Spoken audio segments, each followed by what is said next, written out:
Guys, nag-fry ko karne guys.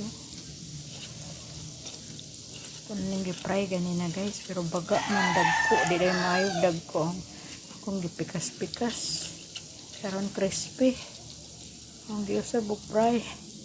Yan, crispy na siya guys. So, ganina ang paghiwa dagko. Karon ang pangpikas. Ayan na guys. Sarap na to guys.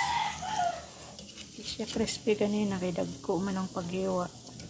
Karon parang lechon kawali na to guys. Ayan na guys.